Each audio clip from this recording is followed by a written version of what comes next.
So, Ohayo gozaimasu, konnichiwa, konbanwa. My name is Doug Brunke. I am the Global Chamber CEO and founder, and I've also had some experience in Japan. So, this chapter and the development of Global Chamber in Japan is very important, I think, from a macro perspective for the world, because Japan is such an integral part of commerce globally. Uh, Also, as you already know, in other countries, there are many English-speaking countries. Japan is not an English-speaking country, and so it becomes a challenge to run a global organization where the basics language is English. I keep waiting for Google Translate and other technologies to get to the point where we can just be talking and be hearing our own language. And there are technologies to do that, and I'm sure we'll get to that. It feels like in the next months, it feels very close. And so I'm hoping we get there.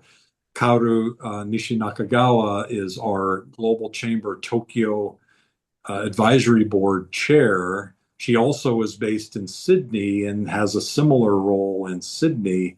She is from Japan. She is an extraordinary business leader and very knowledgeable about the ecosystem within Australia.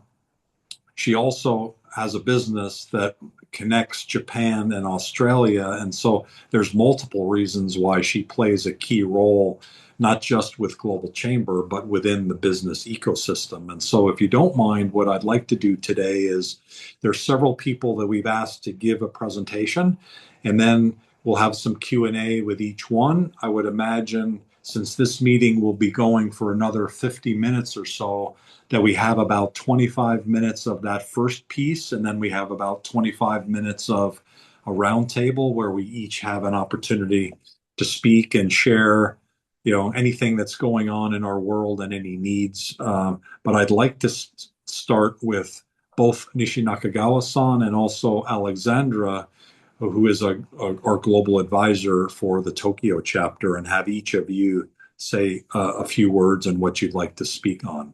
So, Kaoru, would you like to kick off and maybe give your perspective on how you see the world, what's going on in business, and what we should be thinking about right now?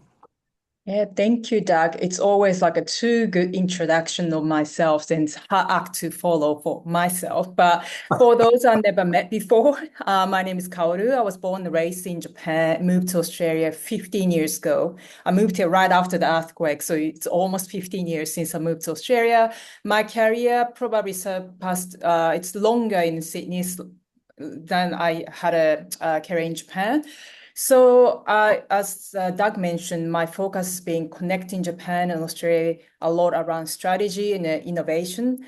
Currently, I'm a chief advisor for Australia-Japan Innovation Fund that's helped research activities between Japan and Australia through providing grants program, but also startup advisor for JETRO program. So it's helping Japanese startup come into Australian market and also holding a couple of different advisor roles. So I've been living in Sydney. So probably I know more detail about Australian economy, but obviously I've been following Japan's economy, and I just provide a perspective I have from outside point of view, to be honest, as a Japanese. So I know we hear a lot about Japan, mostly about two things. One is about tourism.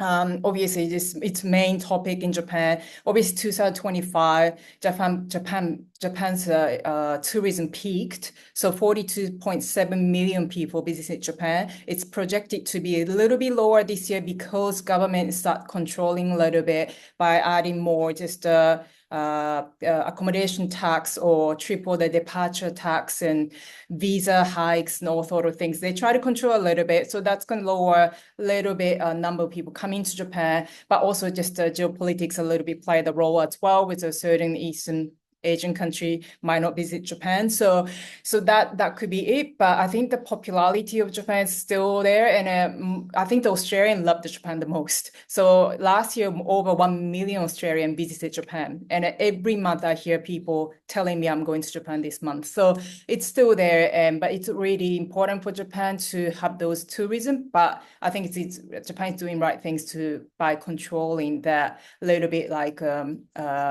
how they just to bring people into Japan, and they might need to put a little bit rules around it as well. Another things is about also the Japan's lacking talent and resources in terms of the corporate, and the lowest record for the it's just most people just have a it's the lowest record of the low intake of the people, and also surprised to see 75% of companies already adopted AI in Japan. So they try to just utilize AI to manage the resource shortage. And that's really good news. And also, obviously, we hear that Takaichi trade, Nikkei just surpassed the 54,000 yen first time in the history. So I think the Japan economy is growing, and from outside point of view too, I think Japan still just hold an important position globally as an economic giant. We are closely watching how they are quickly adopting this AI or digitization, which Japan really slowed as a starting point. But again, Australia-Japan relationship is pretty tight, and combined with the U.S. relationship, it's still there, and politically and economically, it's very important. I think what Japan need to think about is just how to really combat this aging population, lack of resource. Yes, AI could help certain areas, but I think we need to start bringing more foreigners in smarter way to suffice the certain areas. So like we need more Alexandra in Japan, people like her. So I think that's how I see from our side. But other than that, yeah, I don't know if I mentioned I went back to Japan end of the year. It had been a while since I went back for New Year's, and it was great atmosphere. Price has been increased. Really, I noticed that. So I think that's both country, Japan, Australia, try to combat just yeah, its living standards really high now, and yeah, people just a little bit struggling to make ends meet. But yeah, I think that's it. Thanks. Oh, Doc, you're on mute. Thank you. A couple of big stories. The foreign direct investment for Japan in other countries is at record levels. And the defense budget for Japan is dramatically increasing. I'm not sure where they are now, but I think they'll be 11th largest defense spend, number 11 in terms of countries, in terms of the size of defense budget. I think I heard they're becoming number three. So they're going from all the way from 11 to three. And so there's a dramatic opportunity. And, Global Chamber is all about opportunity. And when you think about what's happening, the dynamics, the amount of foreign direct investment by Japanese companies around the world is really high. And the amount of focus in on some segments like defense is quite high, which is a little shocking because I remember visiting Japan. My first time was like 35, 40 years ago, and it felt very passive. The concept of having a war machine was very distant and felt very healthy for me. It felt good. And now that seems to have changed quite a bit, for better or for worse. I don't know, but it's an opportunity anyway. Is anybody here involved with the defense side of things? Today, I think we're mainly talking about food. So, Hey, well, hey, Doug. This is Pankaj. So probably I know a lot of people, but as well as you, for FDI, they are the richest country. I met last 2 years with NVIDIA as well as Semicon. I met tons of Japanese company. They are like investing in India as well as here, and also Cairo. You mentioned AI. Another thing you forgot, semiconductor. All the South Korea and Taiwan company open a shop in Japan. So I am working with NVIDIA. My 2 years will be next week. So I know A to Z about semicon. So yes, we are working FDI. Anyone is looking for FDI, please contact us. We can help. Thank you. Good point on semiconductors, certainly a big area. I don't know, it's probably not that big in Australia yet, but there's certainly a lot of interest in Australia about. It's funny because actually Runes has invested in one of the startups from Australia, which is about the designing semiconductor. So actually it's funny just those one of those like a major one come up from time to time in Australia. All the semiconductor industry is not massive here. So but people understand the needs and a really good unicorn come out from Australian market. In a random industry like semiconductor, which is normal in Japan, but not in Australia. So, but there is already the good result coming out from here too. But I used to be in semiconductor industry in Japan. So yeah, I understand the importance of it. And Japan dipped a little bit last 30 years or so, but I think it's trying to come back on top by just designing stuff. Well, let's keep going around the room and thank you, Karu. Let's go to Alexandra next. Alexandra is someone who has been an intern with Global Chamber. She finished her degree. She then worked for Global Chamber. Then she had this crazy passion to become more deeply immersed in Japan, maybe even be hired within Japan. And so she recognized the need to learn the language, especially at a business level. And she's in Yokohama doing that. What month are you in now, Alexandra? And how are you seeing the world right now? Yeah, thank you, Doug, for the introduction. As Doug mentioned, it's good to see everyone here. Some people I know, some people I haven't met. But I'm Alexandra, and yes, here in Yokohama. Let's see, I think I'm on month, gosh, like 6 at this point. The program that I'm in, it's called the Inner University Center for Japanese Language Studies, based through Stanford, and it began like it's a 10-month long language immersion program focused on business Japanese specifically, or at least using Japanese for professional life. Um, and so I came here in September of last year. I've been kind of grinding it out a little bit for the past 5 or 6 months. And then I'll graduate from this program in June. I'm hoping to, like Doug said, kind of live and work in Japan. I do have a crazy passion. I love learning the language. I kind of fell into it in high school and college, totally fell in love with it, fell in love with my study abroad experience, and then just knew I wanted to come back. So that's kind of where I'm at right now. But yeah, I actually speaking, I'm glad, Kaoru-san, that you mentioned kind of the need for employment because I actually I have an interview today, which is why I'm a little bit more suited up right now. But hopefully, fingers crossed, maybe something will pull through. The job market, even though I think there's a need, it still feels very competitive from a student side, or at least from a recent graduate side. I think with AI, a lot of entry level positions are being taken away for jobs. And so for people who have just graduated, that does make it a little bit tough. But other than that, yeah, it's great to be here. Excited to meet with everyone, and thank you so much. I didn't mention it, but I should. Alexandra was the best intern we ever had. And Okay. part of the reason is she's really smart and she's able to take complicated situations and make things better and move things forward, very action oriented. And I did get a lot of feedback from members in Japan that she was someone they wanted to speak with and they wanted to be interacting with because she's humble and thoughtful and respectful, and the way she interacts for me, and having lived in Japan, feels very Japanese in a deep way at a very good level and good Japanese. I mean, I ran into the joint venture I was running. We had some jerks working for my company, and because they were legacy people.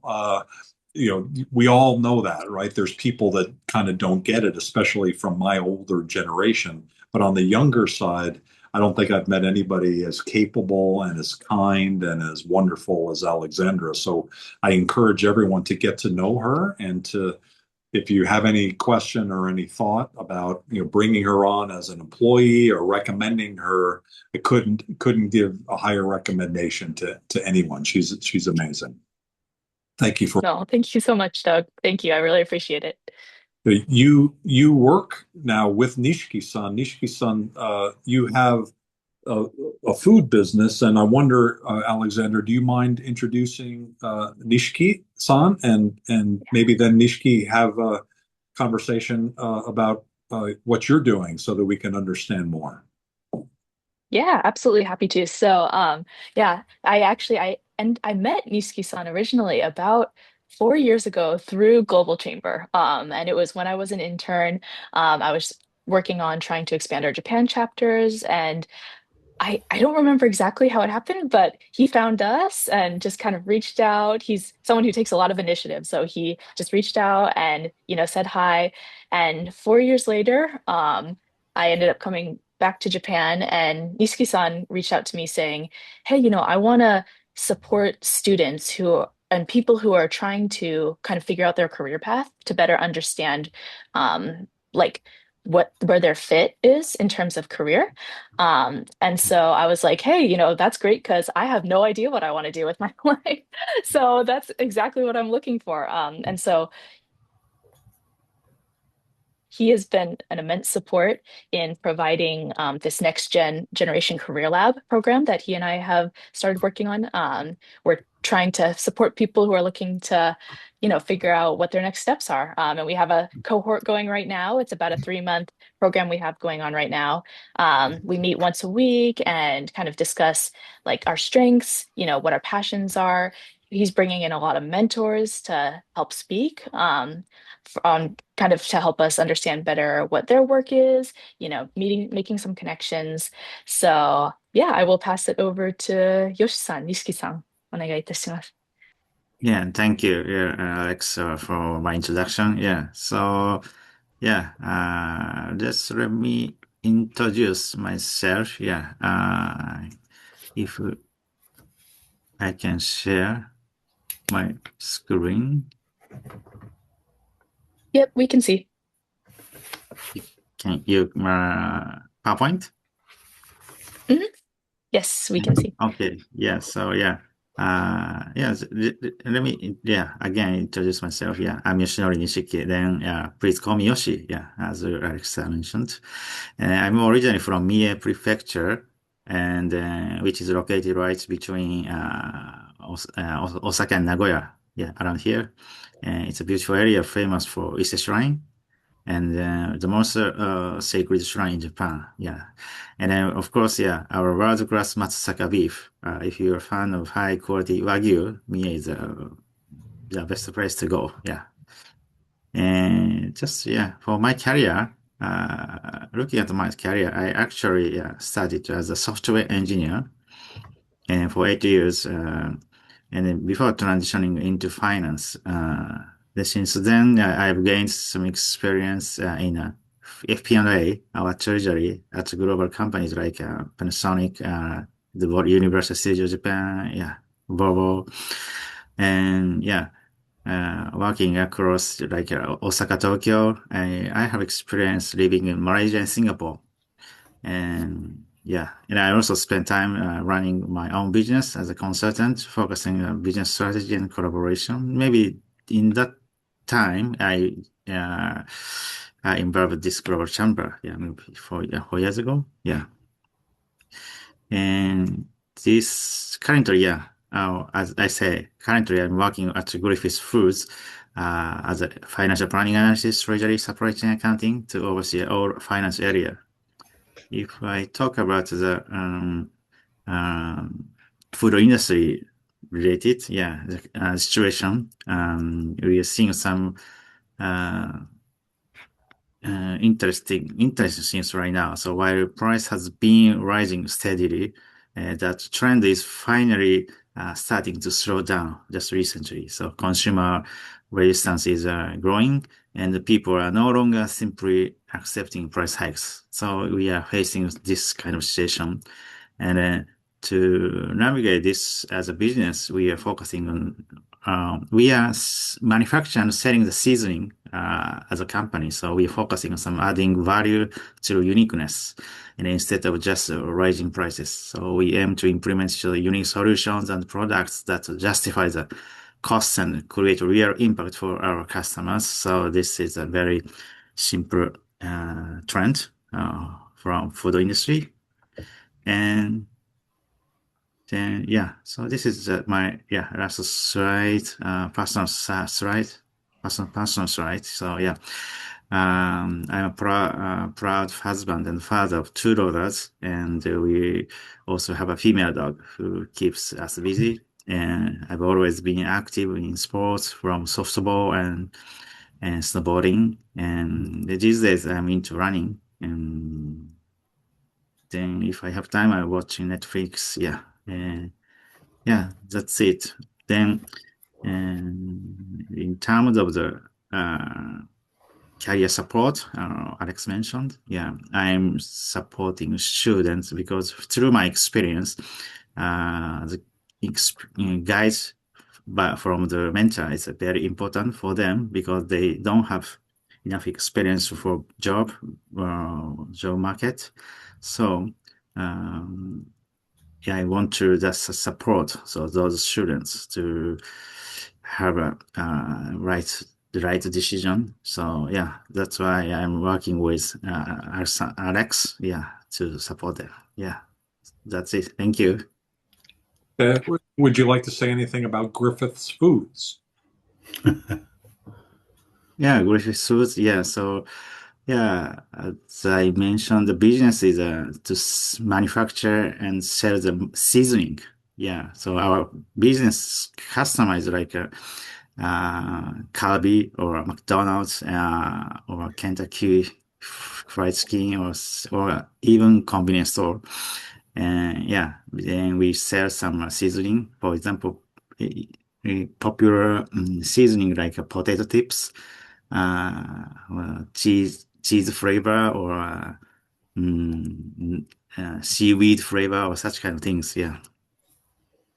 Okay. Then What is yeah, your role with the company? What are things that you're doing? Are you on the finance side? yeah. I oversee all finance function of the company. So yeah, and then the finance is interesting. I can oversee the whole company situation.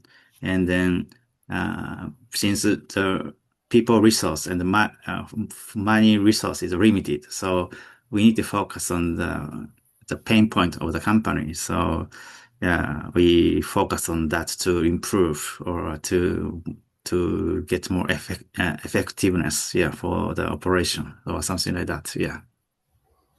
Uh, Great. Does anybody have any questions for Nishiki-san? And while we're at it, any questions for Alexandra or Kaoru?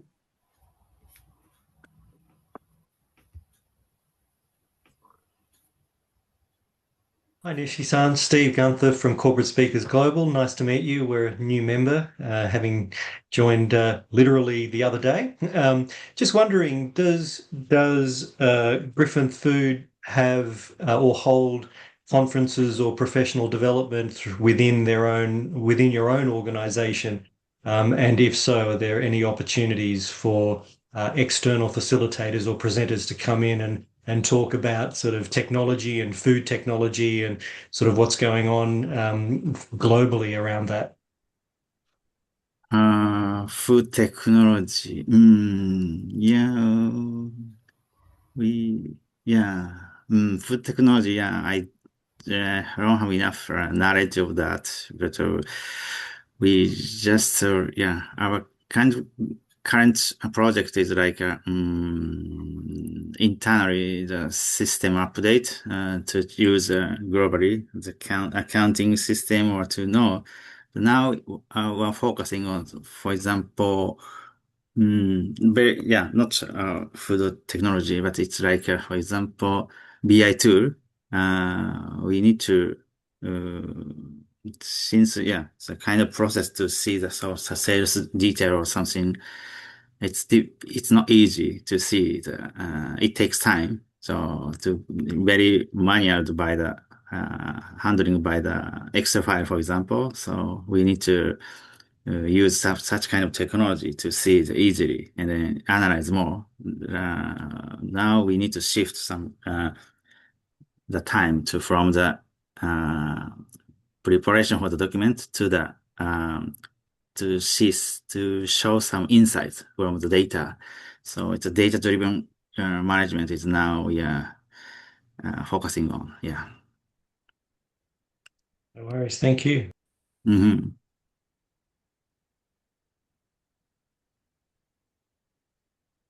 While we're talking about food, I think Shio Uzawa, you have some experience in this area, and Rob Arthurs has recommended you as someone who's would create some interest by our members. And so, are you available to speak and tell us a little bit more about what you're doing? And Yeah, we'd love to learn more.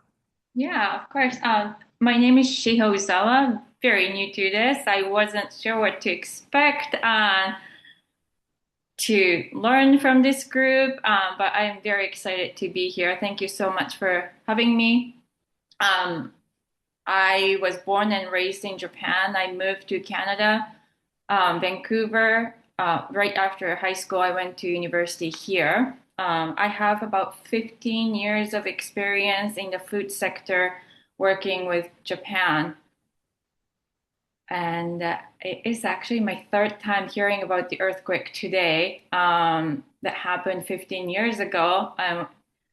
But that is when I started I started shipping produce to Japan. Up until that point, I was still am in marketing, and I was doing 100% marketing. But when that earthquake happened, a lot of Japanese retailers were having a hard time securing food, getting food to all the stores from farms or other places. And that's when we were asked, I was working for a greenhouse company in British Columbia to help out Costco Japan.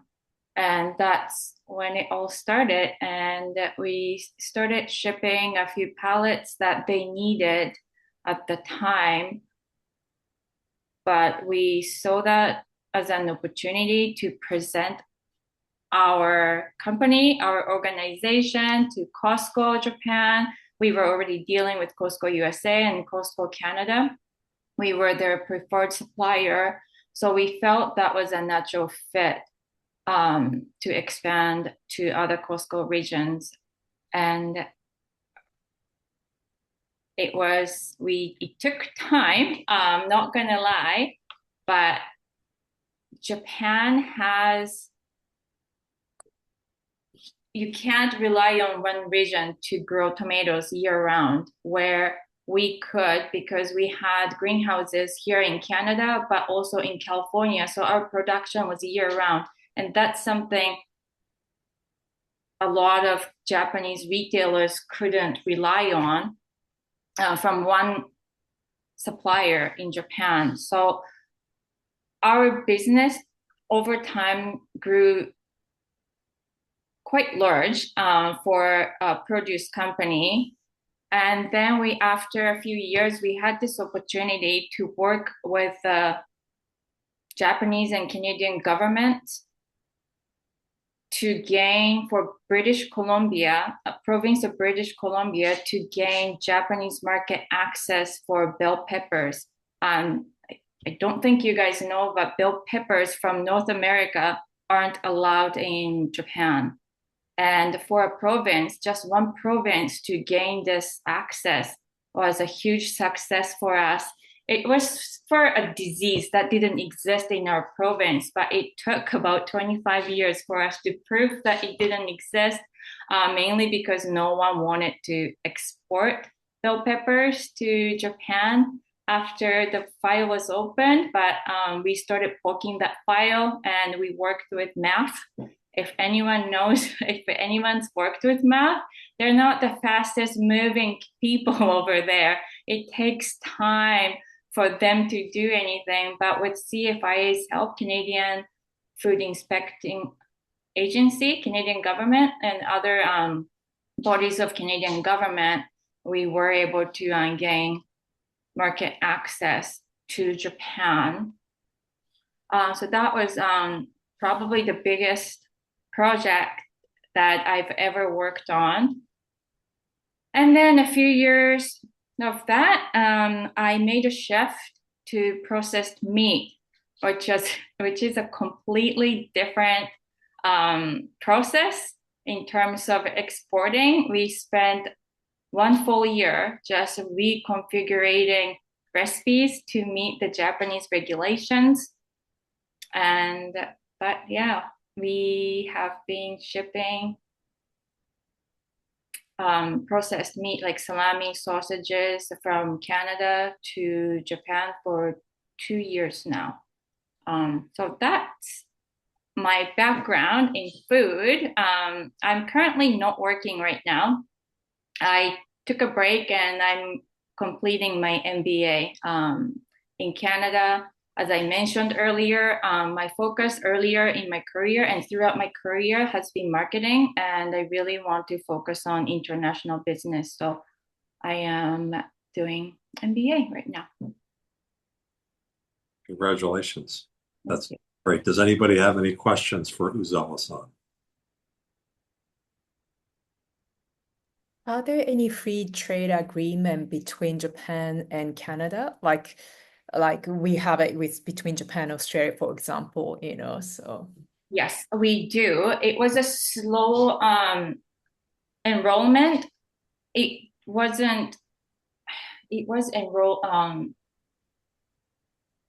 implemented a few years ago. Produce had always had low tax, so it didn't really affect our business too much. But for some products that had 20% tariff, the first year it went down to 10%. The second year it went down to 5%. I believe most of the products are free of tariff now. I'm not 100%, but yes, we do have that agreement. Good. Yeah. And one thing I want to add is that if anyone's trying to export to Japan and if anyone has any difficulty getting in, regulations-wise, work with your government. Canadian government has always been huge help for us. I worked with the Canadian embassy in Tokyo, as well as local government here in British Columbia to federal level. If your company is successful exporting, it's good for the country, or province or state. So I always recommend to anybody who's trying to export anything, and if they need help, go talk to your government. They've been always good to us.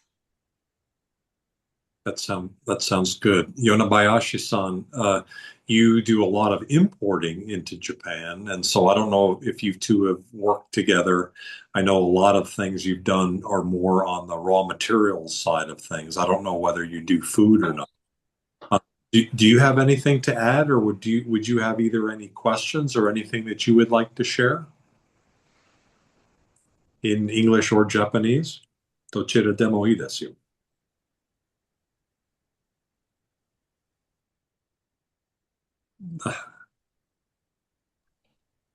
Nihongo. Okay. Okay. I think he's unable to speak. Unable. Okay. Is that what that? Okay. No worries. Mondai nai. No, we'll keep moving. I was wondering, in the case of Uzawa-san, whether there's any connection to Osaka, because Tomoko King loves Osaka. She's based in Waterloo, near Toronto, and so the Toronto area is now home for her. She has a long experience in the corporate world, 19 years with Toyota. So she has that professional background where she's done some extraordinary work, and now she's working with small to medium-sized businesses as well. Tomoko, did you have anything that you would like to add to the conversation, either questions or just sharing what you're doing? Yeah, thank you, Doug. I was noting a lot of things, and Shiho-san, I'd love to connect with you offline after this as well, because I was listening to you. I think we have very similar background. I was born in Ottawa, Canada, but I was raised in Osaka, Japan until I finished high school. I think you said you were born and raised in Japan, but until high school as well. So very similar. You're in the west coast of Japan in BC. I'm in the east coast of, in Canada, BC. I'm in East Coast, so near Toronto, as Doug said. I'm not sure if you're familiar with Guelph, Waterloo. That's my local region.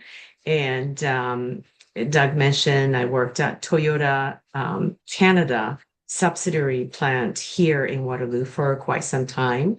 And I held a couple of different roles, but they were all kind of related to bridging the headquarters Japan and Canadian local teams, whether it's a strategic direction alignment or global projects.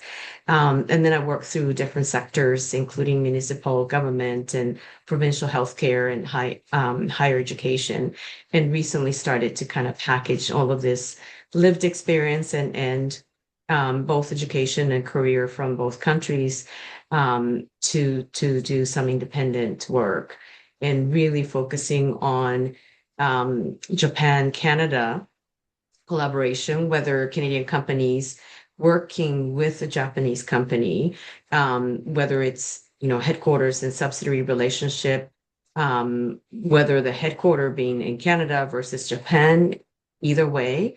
And I was just within Japan, Canada, which is quite big. And I've been letting Doug know that I'm really focused and passionate about my hometown, Osaka, connecting Osaka and my current local region called Waterloo. Because I believe, big cities like Tokyo and Toronto get enough support and attention and systems and structure. So I'm really cheering for my hometown, Osaka, and my local region. And I think Nishiki-san mentioned, I was noting your slide, you have some Osaka inserted here and there. So I thought I was going to maybe reach out to you after. I'm slowly building a lot of connection in Osaka and hoping to meet up with some people when I go back in May. Thank you. Thank you. It was great to meet you, even though it was so cold in Toronto. I was there. And I understand it's warmed up a little bit, but thank you for your leadership, and I look forward to our next conversation as well. Let's continue to go around the room, and Shunsuke Arita, or Sean Arita, is a market entry expert based in, I believe, Tokyo area. And so thank you. It's been great to get to know you more. You've been recommended by several people, and I've been very impressed by the activity that you're doing. Could you explain a little bit more about what you're doing? And Okay. to, Yeah, very nice to meet you all here. And to some point, I kind of felt like isolated because I'm supporting all the industry except for food and confectionery, actually. The I have been supporting the companies producing like consumer products, something you can touch mainly, like kitchenware or clothes or jewelry accessories. But I'm kind of staying away from food and confectionery because I used to work for food confectionery industry as well, and I had a real tough time with health office or all the food sanitation issues. So that I'm kind of uh, staying away from food in terms of market entry. But otherwise, I'm supporting either importing to or exporting from Japan to with overseas small and medium-sized companies. And the talking about Toyota, I used to work for Toyota Motor Corporation right after the graduation from university. So that's kind of how I get to know Tomoko. And also I'm a hands-on support partner of Jetro, so that I've been also supporting the small, medium-sized companies on nationwide basis for the last 6 years. So some common factors in terms of marketing, but my strength is like marketing or brand storytelling at retail in physical stores, not so much on the e-commerce based because the e-commerce is really always kind of red ocean and really price competitive situation. But on the other hand, on the retail side, physical retail, customer nurturing is always a key, and that's one of the strengths of my territories, so to speak. So that's what I do. Thank you. Very good. Thank you very much. Does anybody have any questions for Arita-san? Or any questions for anybody else that have spoken, including Tomoko?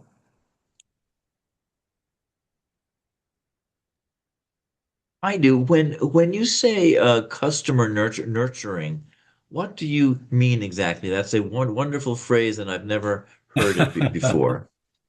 Typically you often talk about the customer database, and I used to work for like some global brands, where the like global customer database integrated so that you can best offer the customer clientele. Like I used to work for luxury industry as well, one of the top brands, and after they have integrated all the customer database, you can always in a position to offer the best proposal because you know all the wardrobe of customers. So, cross-sell, upsell, based on the data, like customers' database, you can always make a wonderful clientele at retail while inviting customers to your store. Yeah, so that's what we call nurturing. I have a Something follow-up. that Oh, go Chris ahead. or Christopher Phillips does is helps with English for a variety of different nationalities. You, Chris, have a particular expertise with Japanese speaking people to help them with their English. And I don't remember exactly why that's the case, but you built a business around that.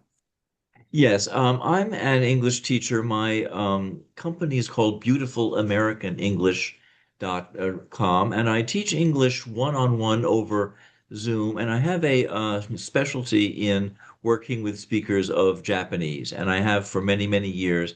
And this dates back to my childhood when I was fascinated by Japan. And then when I was at college, when I was in college, I was at Yale, and I specialized and I majored in Asian history and languages. And when I was at Yale, I studied with someone called Dr. Samuel E. Martin, who was one of the giants in the field of Japanese linguistics. And so my interest in the very particular issues that Japanese speakers have in English goes back many, many decades.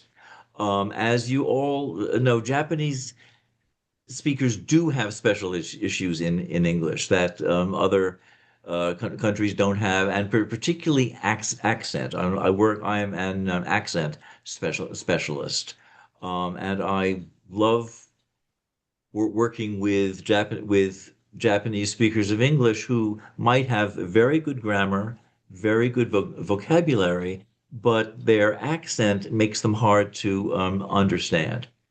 One of the other differences is that sentences are put together differently in English and in Japanese, and thoughts are put together differently too. And so, what makes a very good Japanese conversation or argument or statement doesn't always work in English. And so, this is my specialty, and I just love it. I'm coming to Tokyo.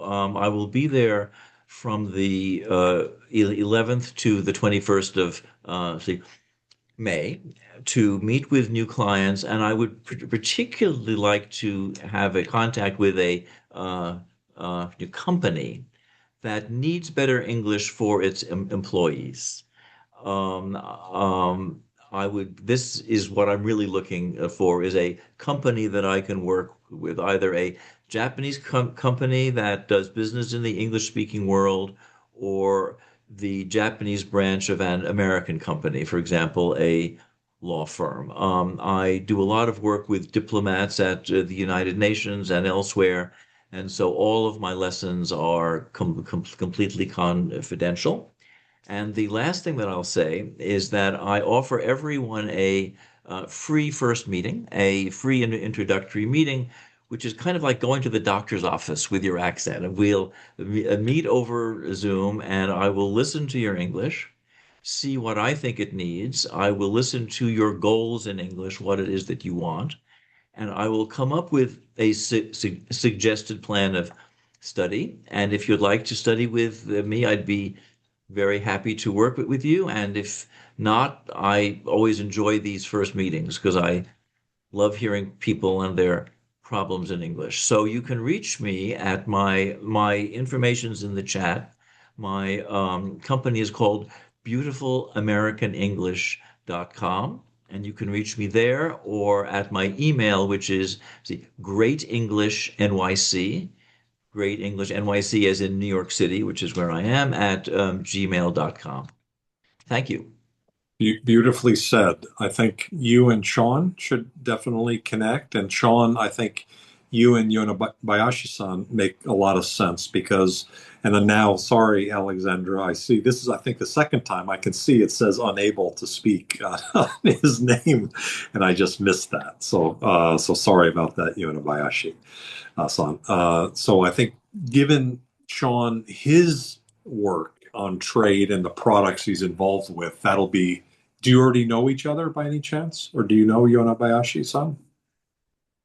I know Sean. Yes, Christopher and Tamako, we all know each other. We were introduced by Tomoko King, and I'm very grateful that we were. Okay. What about Yonabayashi? Do you know him, Sean? Not yet. Not yet. Okay. So I think even though he's unable to speak today, I think you've an alignment around some of the products and services that you're doing. So let's we only have 5 or 10 minutes, so let's continue to go. And I definitely don't want to miss the opportunity for all of you to meet with both Phil Luke and Steve Gunther of Corporate Speakers Group, really based in Australia. So there's a connection here to Kauru, and so, but they're not in Sydney. So, gentlemen, could you explain a little bit about what you do and what you're looking for? Welcome to Global Chamber. Yes, thanks, Doug, and lovely to meet everyone on the conference call today. And yes, our business, our company is Corporate Speakers Global. So we've had a keynote speaker agency in Australia for the last decade or so, under the name of Corporate Speakers Australia. So we've ventured out into the global business world, and so our Corporate Speakers Global is a new venture for us, and we see the Global Chamber as the ideal vehicle for us to spread our brand name throughout the corporate world. Basically, we book keynote speakers into conferences and events.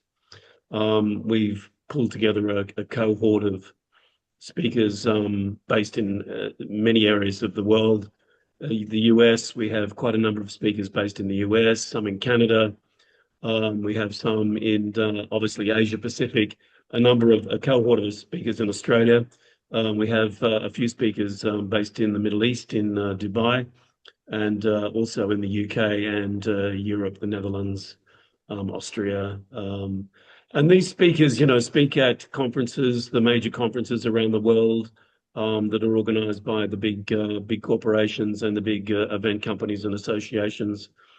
We cover speakers that cover a range of topics from artificial intelligence to business speakers, motivational speakers, Yeah, so we offer the full gamut on topics, and yeah, we're certainly looking at breaking into the global market and certainly establishing relationships with people like business people like you, and yeah, we're looking forward to association with the Global Chamber. Steve, have you got something to add there? Lovely to meet you all, as I mentioned. It's very exciting for us. We're very passionate about working with organizations around their conferences. And again, as Phil said, not just global large conferences, but also internal meetings and conferences where you might either have bring together your leadership group or even put on a conference for your clients where you might like an expert in a particular field to come in and talk about, as Phil mentioned, artificial intelligence, geopolitical situations that are going on. We have speakers in that area as well. So really excited, really passionate. I think our drive, I guess, is to be able to put global speakers in front of organizations and attendees that are going to change minds, change the way people think, change the way that they view the world, and make it a better place. And that is just on a personal level as well as on a professional level, and how our speakers and the particular area that they focus on actually can help influence and change the way that an organization might develop its strategies, culture, and the like. So very excited to be a part of the group. It's lovely to meet you all. I like most people have visited Japan in the past and and you might notice my little Spirited Away behind here. A bit of a fan of Spirited Away and the animation of that ilk. So I'm very excited to be a part of the group, and lovely to meet you all today. And if there are any opportunities that you feel you might like to talk to us about, please reach out. Beautiful. Thank you very much. We're getting close to the end of the program, and so there's nobody better to maybe summarize what we heard than Kaoru Nakagawa. We didn't talk about golf yet, you know. We should at least interject a little bit there. Or have you been golfing recently? Oh, Doug, I try to go without talking about golf today, but you put me on the spot, so I might as well I do. I do a lot of external tournament too, so I'm in the middle of a very, very busy time for golf season. In Australia, as you know, it's summer. It's a crazy summer this year. Some of you are from Australia, I assume, so you might know that it's been raining badly. So it's really weather is our enemy more than anything else. But yeah, I really enjoy playing golf. And one of the things I try to build on side is to bring Japanese executive come to Australia, see Australia as a business location, but also enjoy playing golf. That's pretty much I really want to establish. And if you know anyone who love to play golf and also interested in doing some business in Australia, please let me know, because I'm happy to organize around other nice courses, particularly in Sydney. I know more, but I'm going to Tasmania next month, and I try to scout. Obviously, Tasmania and also Victoria have the best courses in Australia mostly. So that's something I can do. But all in all, I think we had the most Japanese presence today since I started being part of this group, and which is great to see. And it's really encouraging to see so many talented Japanese people overseas being very active, connecting Japan and other countries, which is awesome. And always I'm impressed by everyone's experience either in Japan or overseas. It's really interesting to see. And although AI is taking over the world in some way, but always just the people connections remains. That's what's being always talked about. I believe in that too. So relationship building is most important parts right now. So this group is one of the very, very cornerstone of that, I believe. So it's good to continue to build the relationship with everyone from this group, and also let's bring more people to the group. And we try to run some of the events in Japan. And I think, unfortunately, Jason is not here. I wanted him to talk about an event he hosted this week. We try to run something in Australia next month. So yeah, we obviously keep you posted. You happen to be in Australia and Japan, let us know. So we might be having some in-person events as well. But thank you, everyone. Thank you. Watch for our next meeting next month, end of the month. Thanks everybody for attending. And Nishi Nakagawa-san, thank you for your leadership. Really appreciate you. Thank you, Doug. Thank you, everyone. Thank you. Great day. Thank you. Have a good day. Thanks all. Thank you.